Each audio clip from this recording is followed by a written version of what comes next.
ભેસાણ તાલુકાના 20 ગામોના સરપંચો દ્વારા 15 દિવસ બાદ રાજીનામા આપવાની ચીમકી આપી હતી। આ મુદ્દે તાલુકા વિકાસ અધિકારીએ 26/9/2024 ના રોજ સરપંચોના વિવિધ મુદ્દે એક બેઠક તાલુકા પંચાયતમાં બોલાવવામાં આવશે તેવું કહ્યું હતું। આ મુદ્દે ફરી તાલુકા પંચાયતમાં તાલુકા વિકાસ અધિકારીએ બેઠક યોજી હતી। આ બેઠકમાં વિવિધ મુદ્દાઓને લઈ થોડીવાર માટે તલાટી મંત્રી અને સરપંચો વચ્ચે વાતાવરણ ગરમાયું હતું। બાદમાં તાલુકા વિકાસ અધિકારી અને તાલુકા પંચાયતના પ્રમુખ દ્વારા સરપંચો અને તલાટી મંત્રીને સમજાવતા મામલો થાળે પડ્યો હતો। 20 ગામના સરપંચોએ એમના બિલો, જીએસટી તેમજ પડતર કામો સહિતના મુદ્દે જિલ્લા પંચાયતમાં ધક્કા ખાવા છતાં કામ થતા નથી। આ ઉપરાંત ગૌચર હટાવવા મુદ્દે પણ સરપંચો રાજ્ય સરકારની સાથે છે, પરંતુ ગૌચરની જમીનની હદ અને નિશાન તંત્ર દ્વારા દર્શાવવામાં આવતા નથી, જેને કારણે સરપંચો લાચાર છે। જો તંત્ર ગૌચરના હદ નિશાન કરી આપે તો સરપંચો ગ્રામ પંચાયત દ્વારા દબાણ હટાવવા સક્ષમ છે, પરંતુ તંત્ર 15 દિવસમાં આ તમામ પ્રશ્નોનું નિરાકરણ નહીં કરી આવે તો તાલુકાના તમામ સરપંચો પોતાના લેટર પેડ પર 15 દિવસ બાદ રાજીનામા આપી દેશે તેવી ચીમકી ભેસાણ તાલુકા પંચાયત સરપંચ એસોસિએશનના પ્રમુખ અને રાણપુર ગામના પૂર્વ સરપંચ સુરેશભાઈ સાવલિયાએ આપી છે।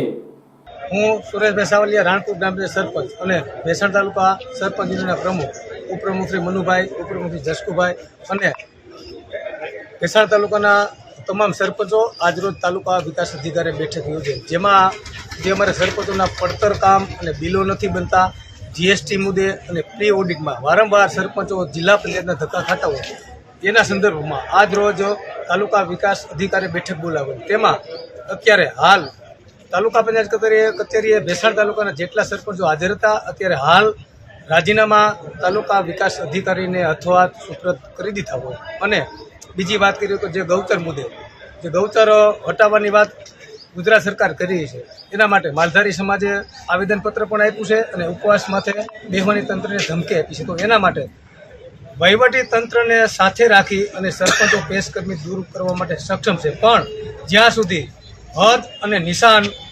ડીએલઆર અને તાલુકા વિકાસ અધિકારી કે મામલતદાર જે તે વહીવટી તંત્ર આવતું હોય હદ અને નિશાન નહીં બતાવે ત્યાં સુધી સરપંચો આપમેળે ખુદ પેશકર્મી દૂર કરવા માટે સક્ષમ નથી। હાલ કેટલા દિવસ પૂરતું છે? હાલ અત્યારે અમારે તાલુકા વિકાસ અધિકારીની બેઠક પૂર્ણ થઈ હોય તેમાં જે અમારા પ્રશ્નો અમે લેખિતમાં આવેદનપત્ર આપ્યું છે, દિવસ 15ની અંદર સાહેબ એવી ખાતરી આપી છે કે 15 દિવસની અંદર તમારા પ્રશ્નો સોલ્વ થઈ જાય। અને આ પ્રશ્ન 15 દિવસમાં તાલુકા વિકાસ અધિકારી સોલ્વ નહીં કરે તો અમે ભેસાણ તાલુકાના તમામ સરપંચો પોતાના લેટર પેડ ઉપર સ્વૈચ્છિક રાજીનામા આપી દેવાની 15 દિવસે આવેદન હતું કે રાજીનામું આપેલ છે। રાજીનામું અત્યારે સુપ્રત કરેલું છે, પણ તાલુકા વિકાસ અધિકારીને વિશ્વાસમાં નહીં લે એવી વાત કરવામાં આવી છે કે 15 દિવસમાં જો તમારો નિકાલ નહીં થાય તો ભેસાણ તાલુકાના તમામ સરપંચો પોતાના લેટર પેડ ઉપર સ્વૈચ્છિક રાજીનામું આપી દેશે। અગાઉ પણ તમે રાજીનામું આપવા તૈયાર હતા? ના, જાણ કરવું સાથે અમારે જિલ્લા પંચાયતના સભ્યો અને તાલુકા એસોસિએશન સાહેબને મળ્યા ત્યારે સાહેબે એવું કીધું કે 5-6 દિવસની મને મુદત આપો, આપણે આવનારી 26 તારીખે ગુરુવારના રોજ બેઠક બોલાવી છે। ત્યારે સુખદ સમાધાનનો અંત લઈ આવતા આજ રોજ આપણે બેઠક બોલાવેલી છે, પણ આ બેઠકમાં નિરાકરણ નહીં થાય તો સ્વૈચ્છિક રાજીનામા ભેસાણ તાલુકાના તમામ સરપંચો આપવાના છે। એ વાત તો 100%ની વાત છે। અત્યારે તો નથી આપ્યું રાજીનામું?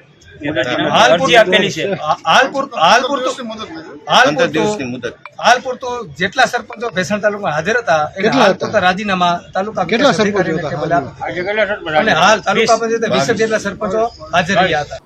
આ બેઠકમાં તાલુકા વિકાસ અધિકારીએ તંત્રને પડતી મુશ્કેલીઓ અને પૂરતા તલાટી મંત્રીઓ ન હોવાના કારણે કામકાજમાં વિલંબ થાય છે, પરંતુ હવે જેટલા તલાટીઓ છે તેઓને જે ગામ આપ્યું છે ત્યાં હાજર રહેવું અને વધારાના ગામોને પણ ન્યાય આપવા અને મોબાઈલ ટેકનિકલ સર્વિસ દ્વારા તેમજ અન્ય રીતે ગૌચર જમીનની માપણી કરવા તંત્ર સરપંચની સાથે હોવાનું જણાવી ખાતરી આપી હતી। આ યોજાયેલી બેઠકમાં ઇન્ચાર્જ તાલુકા વિકાસ અધિકારીએ તમામ પ્રશ્નો મુદ્દે તંત્ર સરપંચોની સાથે હોવાનું જણાવ્યું હતું। ઉપરાંત તલાટી મંત્રીઓનું એક ટાઈમ ટેબલ બનાવવામાં આવશે।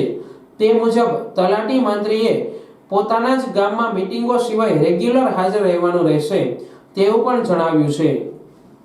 જય ભારત. મારું નામ હિતેશ વાઘેલા, તાલુકા વિકાસ અધિકારી વંથલી, ઇન્ચાર્જ તાલુકા વિકાસ અધિકારી ભેસાણ.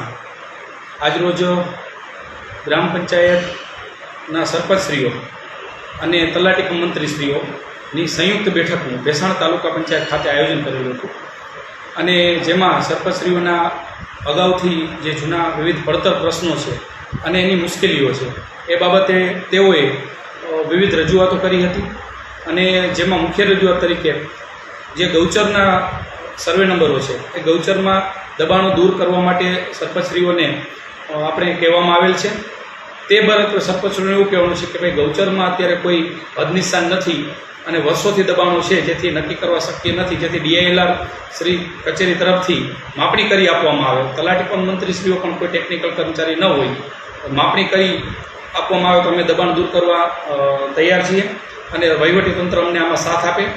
તે બાબતે સરપંચશ્રીઓને પૂરી બાંહેધરી આપવામાં આવી છે. દબાણ દૂર કરવાની જો સરપંચશ્રીઓ પહેલ કરશે અને પોતાની ફરજ બજાવે એમાં તો વહીવટીતંત્ર એની સાથે છે. આ માટે અત્યારે ઓનલાઈન નવી માપણી ઓનલાઈન થયેલી હોય, હાલ નવા અડમિશન નથી, પરંતુ ઓનલાઈન એ એપ્લિકેશન મોબાઈલ એપ્લિકેશન દ્વારા માપી શકે છે. જેથી સરપંચશ્રીઓને તે બાબતે સમજૂત કરી કે ભાઈ તકમશ્રીઓ છે એમને અમે સૂચના આપી છે એ મુજબ રફલી માપણી કરે અને કોઈનું વધારે નીકળતું હોય તો આ દૂર કરવા નોટિસ આપે. સરપંચશ્રીઓની એકલા નહીં પણ આખી ગ્રામ પંચાયતની જવાબદારી છે, જેથી ગ્રામ પંચાયતને વિશ્વાસમાં લઈ અને દબાણની કાર્યવાહી કરે. અને બીજું કે ખાસ કરીને રહેણાંકના દબાણો જે છે ગામતળમાં કે બીજે કોઈ જગ્યાએ એને નિયમિત કરવા ગ્રામ પંચાયતો તરફથી ભલામણ છે. તો આવા કેસમાં જે કોઈ દરખાસ્તો આવશે તે અન્વયે જરૂરી કાર્યવાહી કરવામાં આવશે.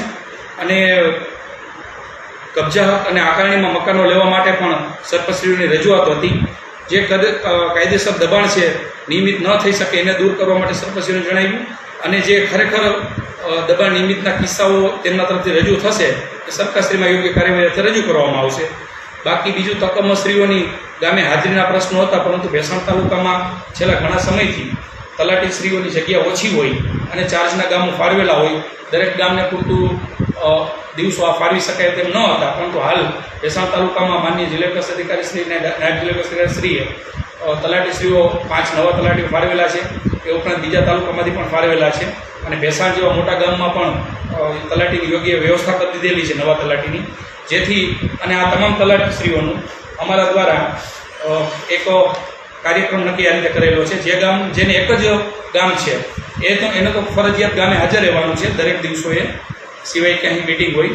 અને બાકીના તલાટીશ્રીઓ છે જેને એક કરતાં વધારે ગામો છે એને કયા વારે કયા ગામે હાજર રહેશે એનું ટાઈમ ટેબલ અહીંથી નક્કી કરેલું છે. તે મુજબ હાજર રહેશે અને ગામના તમામ કામો થઈ જાય એ પ્રમાણે સરપંચને બાંહેધરી આપી છે.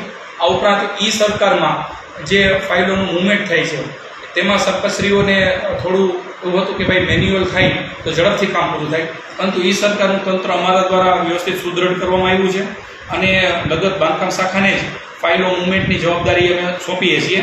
જેથી સરપંચશ્રીને ફાઇલો લઈને દોડાદોડી ન થાય, એમને કરવાની પણ ન હોય.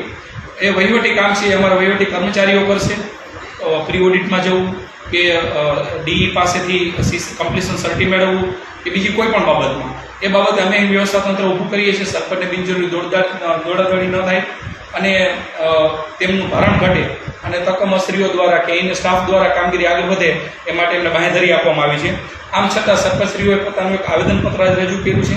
એમાં આ બધી માહિતી એમને સરપંચશ્રીઓએ અમને ભલામણ કરી છે કે વિવિધ કામો આ અમારી માંગણીઓ સંતોષાઈ. જેમાં જેમ પોર્ટલની પણ માહિતી હતી અને જેમ પોર્ટલમાં સરપંચશ્રીઓના આઈડી થઈ ગયેલા છે, પરંતુ તલાટીશ્રીઓના આઈડી બનાવવાની પ્રોસેસ ચાલુમાં છે. એ થશે તો સરપંચશ્રીઓ પોતાની ત્યાંની પંચાયત ખાતેથી જ ખરીદી કરી શકશે. હાલ જેમ પોર્ટલ ઉપરથી કરવાની ખરીદીમાં સરપંચશ્રીઓ કે પંચાયત તરફથી અમને ભલામણ આવશે તો અમને સંમતિ આપી અમે અહીંથી ખરીદી કરી આપવા તૈયાર છીએ. પણ એ માટે સરપંચને પણ સાથે રાખી એ પોતે સ્પેસિફિકેશન નક્કી કરી આપે બીડમાં કે L1 નક્કી કરવામાં, કોઈ પણ ખરીદીમાં એમને સાથે રાખવામાં આવશે એવી તેમને બાંહેધરી આપવામાં આવી છે. છતાં સરપંચશ્રીઓએ 15 દિવસનું એક અલ્ટિમેટમ જેવું આપેલું છે. જેમની માંગણી નહીં સંતોષાય તો 15 દિવસમાં તેઓ રાજીનામા આપશે તેવી પણ એમને ચીમકી ઉચ્ચારેલ છે. પરંતુ અમારા તરફથી પૂરતી તૈયારી છે. સરપંચ તલાટી મંત્રીશ્રીઓ તમામ સાથે સંકલન કરી અને અમે એમની માંગણીઓ શું કરે સંતોષાય યોગ્ય માંગણીઓ એ બાબતે અમારું સંપૂર્ણ લક્ષ્ય છે અને આશા છે કે સરપંચશ્રીઓ સાથેનું અમારું સંકલન ફળીભૂત થાય અને કોઈ પણ પ્રકારના વિવાદો વગર ભેસાણ તાલુકામાં એકદમ શાંતિથી પંચાયતોમાં વહીવટ થાય એવી આશા છે. જય હિન્દ. ખાસ કરીને આપણે 12 દિનનું અલ્ટિમેટમ આપ્યું, એમને રાજીનામા આપ્યા કે ખાલી એમનું આપ્યું? નહીં, એમને અત્યારે રાજીનામા ઉપર વિષયમાં એવું લખ્યું છે કે સરપંચશ્રીઓ સામૂહિક રાજીનામા આપવા બાબતે, અને અંતે તેમણે એવું પણ જણાવ્યું છે કે રાજીનામું આપવાની ફરજ પડશે. એટલે એ રીતનું એમનું લખાણ છે.